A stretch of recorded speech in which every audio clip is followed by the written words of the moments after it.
It's Emily.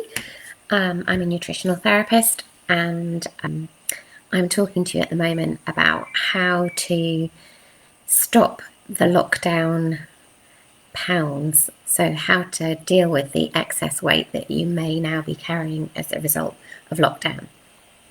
There's lots of reasons why people will be gaining weight during lockdown, and I've been talking over the last week or so about this, and I've probably got enough content for another week.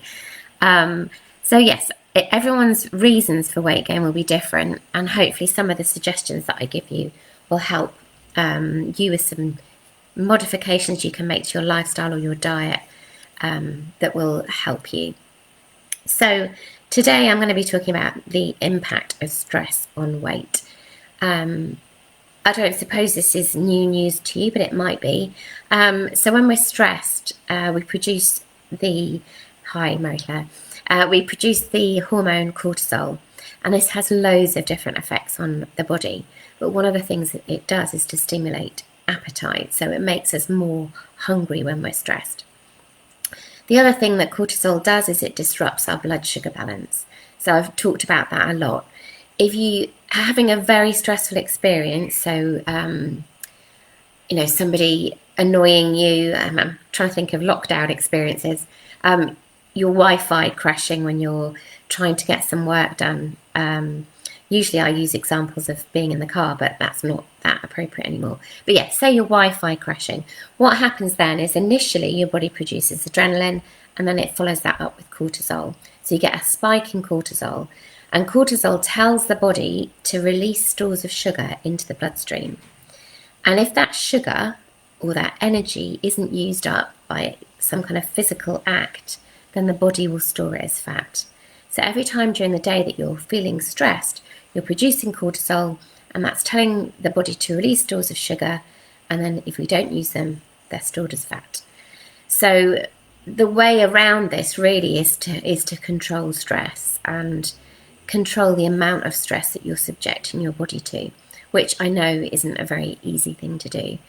But some of the suggestions I'm going to make might feel like they'd have no impact on your weight, but they can do because they're lowering that level of cortisol. When we have a blood sugar high, which could be caused by this stress and this release of cortisol, it will always be followed by a crash. And when we're in that crash, the brain tells the body to seek out a very quick source of glucose. So that's usually in the form of a fast-releasing carbohydrate. So it could be white bread, it could be a packet of crisps, it could be something really sugary like chocolate or sweets or a muffin. And the reason that the brain's telling your body to do this is it needs the energy quickly so that it can start to function normally again. So stress creates that surge of cortisol, which creates a surge of sugar, which then crashes, and then that's when you're craving the types of food that cause weight gain. So by controlling the stress, you're not going to have that surge in sugar that's been stimulated by cortisol, and your blood sugars are going to be more even rather than spiking and crashing. So what can we do? So again, as I said, this isn't the easy bit, trying to control stress. But it is about recognizing how much stress you're under and trying to build in points in your day when you actively relax. So if you've just had a really stressful work experience, maybe you make sure that you take a lunch break, you sit outside, you get away from your computer. Or maybe you have breaks in the day where you just sit down and read a novel or sit in the sun. Or maybe it's about thinking about the type of exercise you're doing. If you're doing really strenuous, high impact exercise, that's another stress for the body. So maybe it's about thinking about being a bit kinder to yourself and switching to something like Pilates or yoga, which are much more gentle forms of exercise and are not experienced as stress by the body. Another thing would be finding someone you could talk to about the kind of stress you're experiencing.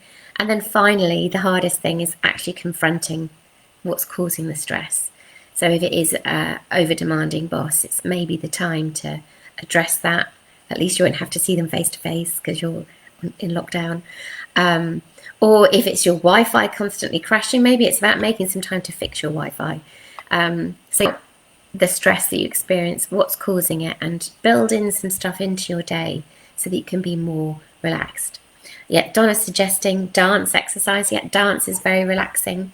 Probably not some forms of dance, but something that you enjoy will make you feel relaxed. So yeah, there's lots of ideas out there for stress busting, but maybe it's time to take it seriously if you think that could be a contributor to your weight gain. And I would say most of us are pretty stressed by this coronavirus situation, so it could well be one of the causes of your weight gain. So hopefully that was useful. I'll be back on Monday with some more tips, and if you enjoyed this video, please share. Do ask questions if you've got any, and I'd be happy to answer them. Thanks for listening. Enjoy your sunny weekend. Bye.